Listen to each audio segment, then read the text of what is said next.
Hello guys! Ayan, dami nilang tindang string of turtles. Ayan.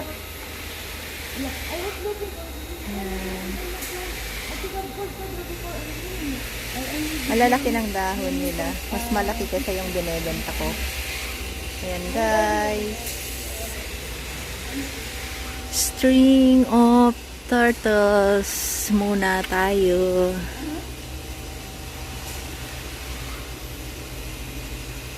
Hello everyone! Ayan yung mga nabili naming string of turtles. Ang dami. Pwedeng iba yung i-propagate. Ayan. Na-start na ako nag-propagate. Kaya yan. Kinakalbo ko yung iba. Trinitrim ko. At tinatanim dyan. Para magkapera. Ayan guys. Manood lang kayo sa mga video ko na for propagation. Ayan. Ayan guys. Sa dami ng tanim niyan. Ayan. Magbawas tayo kasi ang pangit pag yung punong-puno. Kagaya nito. Punong-puno niyan. Kaya bawas-bawasan natin konti.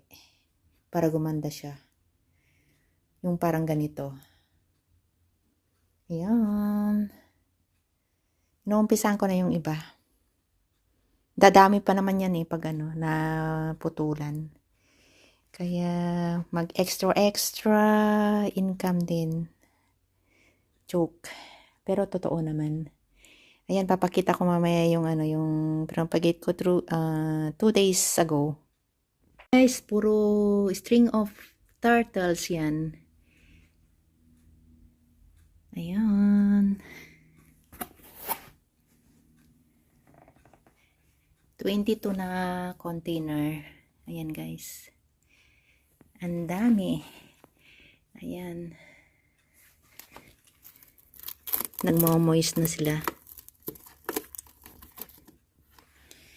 Ayan. Pinapailawan. Ayan guys. Nagmo-moist na yung clear na plastic. Pinang-cover. Ayan guys. Binebenta nila ng $25. Pero sa Canada, grabe na yan. Siguro 50 na sa dami. Ayan. Nandito ako sa California ngayon. Nakabakasyon. Ayan guys, natagtagan ulit ng 7 trays. So lahat 29 trays. Ayan guys. Ang na-propagate. Thank you for watching. Bye!